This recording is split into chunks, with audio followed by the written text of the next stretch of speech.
2024 లేదా 25లో డిగ్రీ లేదా బీటెక్ చదివారా? సాఫ్ట్‌వేర్ జాబ్ కోసం ఎదురు చూస్తున్నారా? అయితే కోడ్ జ్ఞాన్ 100 డేస్ కోర్సులో చేరండి. జాబ్ సాధించండి. నమస్తే. Welcome to Suman TV. నేను మీ యాంకర్ ఉషా. సో, చాలామంది చిన్నపిల్లల్లో అప్పుడప్పుడే మాటలు మాట్లాడుతున్నప్పుడు కొంత 6, 7 ఏండ్లకొచ్చిన తర్వాత పిల్లలకి నత్తి ఉంది, తడబడుతూ ఉన్నారని అర్థమవుతూ ఉంటుంది. దీనికి పరిష్కారం ఏంటని చాలామంది అడుగుతూ ఉంటుంటారు. అండ్ రకరకాల ట్రీట్మెంట్స్ ఇంట్లో ప్రయత్నిస్తూ కూడా ఉంటుంటారు, ఇంటి చిట్కాలు అని చెప్పి. స్వతహాగా దీనికంటూ ట్రీట్మెంట్ ఉంటూ ఉంటుందా? నత్తి అసలు రావడానికి ఏం కారణం అవుతూ ఉంటుందన్న వాటిపైన మనతో పాటు పీడియాట్రిషియన్ డాక్టర్ వాజీమ్ అక్రమ్ గారు ఉన్నారు. ఆయన అడిగి తెలుసుకుందాం. నమస్తే సార్. నమస్తే అండి. 7-8 సంవత్సరాలు వచ్చినప్పుడు పిల్లలు మాట్లాడే ప్రాసెస్లో పేరెంట్స్ గమనిస్తూ ఉంటారు. బాగా తడబడము, పదం పలకడానికి ఇబ్బంది పడడం, నత్తిగా మాట్లాడడం. పిల్లల కంటే ముందు పేరెంట్సే ప్యానిక్ అయిపోతారు. అందరి ముందు మాట్లాడితే నవ్వేస్తారేమో, మా వాడు సరిగా మాట్లాడలేకపోతున్నాడు అన్న ఇన్సెక్యూరిటీ ఎక్కడ ఉంటుంది. నత్తి దేని వలన వాళ్ళకి జనరేట్ అవుతుంది ఎలా అంటారు? దాన్ని తగ్గించే ఏదైనా మార్గం ఉంది అంటారా? డెఫినెట్లీ ట్రీట్మెంట్ అనేది ఉంది, మెడిసిన్ అని కాదు. థెరపీ ద్వారా లేకపోతే వేరే యాక్టివిటీస్ ద్వారా చేయొచ్చు. But from the out side అది అర్థం చేసుకోవడానికి, ప్రాబ్లం ఎలా వచ్చిందని అర్థం చేసుకోవడానికి it can be multiple factors. Genetic ఉండొచ్చు, ఫ్యామిలీలో ఎవరికైనా ఆల్రెడీ ఉండిన రీజన్ ఉండిండొచ్చు, పుట్టినప్పుడు ఇన్ఫెక్షన్స్ అయ్యి బ్రెయిన్లో ఏమైనా ఇన్ఫెక్షన్ అయ్యి నత్తిగా ఉండడము, లేకపోతే ఎఫేజియా మాటలు కొన్ని రాకపోవడము, స్టకాటో అంటారు, లిస్ప్ అంటారు, డిఫరెంట్ ప్రాబ్లమ్స్ అవ్వడము, అప్పుడప్పుడు బ్రెయిన్ ఇన్ఫెక్షన్స్ వల్ల కూడా అయ్యుండొచ్చు. అండ్ సిగ్నిఫికెంట్గా చూసుకుంటే నత్తి అనేది చిన్నపిల్లల్లో టాడ్లర్ ఏజ్ గ్రూప్లో, ప్రీ స్కూల్ ఏజ్ గ్రూప్లో, కొంతవరకు స్కూల్ ఏజ్ గ్రూప్లో it's a very normal thing. వాళ్ళు పెరుగుతూ నార్మల్ అయిపోతుంది. పలకడం రాకపోవడం వల్ల మెల్లమెల్లగా నేర్చుకుంటారు. డెఫినెట్గా వాళ్ళ పదము క్లారిటీగా మాట్లాడడం వచ్చేస్తుంది. 80-90% ఆఫ్ ది కేసెస్ ఇవే ఉంటాయి. పెరుగుతూ వాళ్ళు నార్మల్ అయిపోతారు. అప్పుడప్పుడు వాళ్ళు రానిలా అనడము, సానిలా అనడము, సో పదం పలకలేక అలా అయిపోతుంది. కానీ ఓవరాల్ అట్లాంటి పేషెంట్స్ ఎవరన్నా ఉంటే హాస్పిటల్కి వచ్చినప్పుడు పేరెంట్స్ హిస్టరీ తీసుకున్నప్పుడు మాకు అర్థమైపోతుంది దట్ వాడు పెరుగుతూ నార్మల్ అయిపోతాడు. నార్మల్ అవ్వని పక్షంలో అప్పుడప్పుడు స్పీచ్ థెరపీ, డిక్షన్ థెరపీ అని మేమే అడ్వైస్ చేస్తాము. ఎవరైతే ఇరికి మాట్లాడుతుంటారో, ఎవరికైతే చాలా స్పీచ్ మధ్యలో ఆగిపోతుంటుందో అలాంటి వాళ్ళకి therapy sometimes we advise to go and get singing classes.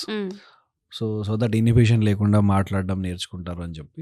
So ఇట్లాంటి థెరపీస్ డెఫినెట్లీ ట్రై చేయొచ్చు. Speech therapy, diction therapy, singing habit, singing classes ఇవన్నీ హెల్ప్ అవుతాయి. బట్ దీనికి ముందు ఫస్ట్ మనం రీజన్ ఏంటిదని కనుక్కోవడము, దాన్ని ఏమన్నా బ్రెయిన్ రిలేటెడ్ ఏమన్నా ఇష్యూ ఉందా కనుక్కోవడము. సో దట్ మనకు రీజన్ తెలిస్తే ఒక అండర్స్టాండింగ్కి మనకు మెంటల్ క్లోజర్ వస్తుంది. ఓహో దీనివల్ల అయింది, ఇది చేస్తే తగ్గచ్చు, లేకపోతే వర్స్ట్ కేస్ సినారియో ఏదో పెద్ద ప్రాబ్లం ఉందంటే ప్రాబ్లం పూర్తిగా తగ్గకపోవచ్చు, థెరపీ చేస్తుండడము, ఏదైనా బెటర్ చేయడానికి ట్రై చేయడము, ఇట్లాంటివి చేయొచ్చు. సింపుల్ నత్తి ఉంది, పెద్దగా ఏం ఇబ్బంది అవ్వట్లేదు అంటే ఇనిషియల్లీ మనకి డెఫినెట్లీ క్యూట్గా అనిపిస్తుంది.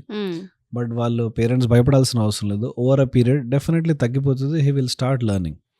ఇవి కాకుండా కొన్ని ఈఎన్టీ ప్రాబ్లమ్స్ వల్ల కూడా అవుతుంది. ఈఎన్టీ ప్రాబ్లం అంటే నోట్లో ఏమైనా ప్రాబ్లం ఉండడము, ముక్కు అడినాయిడ్స్ ఉండడం వల్ల, టాన్సిల్స్ ఉండడం వల్ల వాడు మాట్లాడే పదము వేరేలాగా బయటికి రావడం, సౌండ్ రావడము. సో ఒక ఈఎన్టీ ఎవాల్యుయేషన్ చేయించుకొని వాడికి ముక్కు నోట్లో ఏం ప్రాబ్లం లేదు అని తెలిసిన తర్వాత డెఫినెట్లీ వాళ్ళు ఏ థెరపీ ఏమైనా అవసరం ఉంటే they can go head.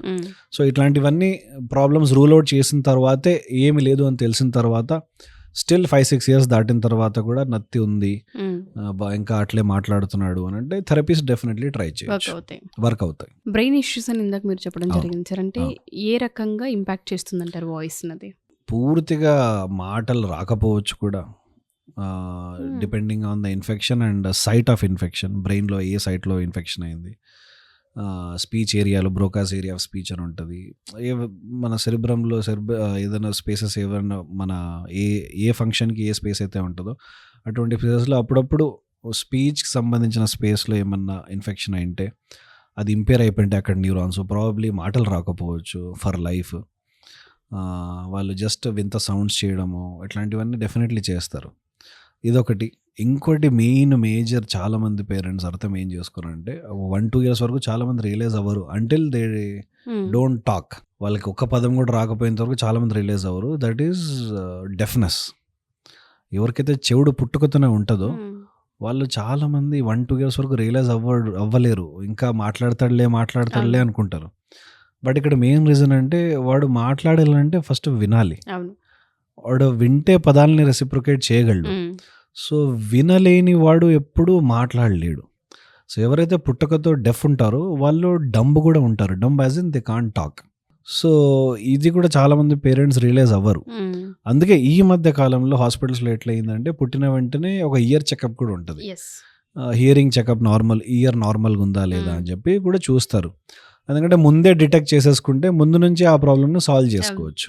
So ఇది కూడా ఒక రీజన్. మాటలు రాకపోవడం ఎందుకు అంటే చాలా మంది లేట్గా రియలైజ్ అవుతుంటారు. సో ఫస్ట్ వినికిడి ఉందా లేదా అని కూడా చెక్ చేసుకోవాలి. సో ఇవి గ్రేవ్ సినారియోస్. సింపుల్ సినారియోస్ ఏంటంటే నత్తి ఉండడము, లేకపోతే పదాన్ని వేరేగా పలకడము.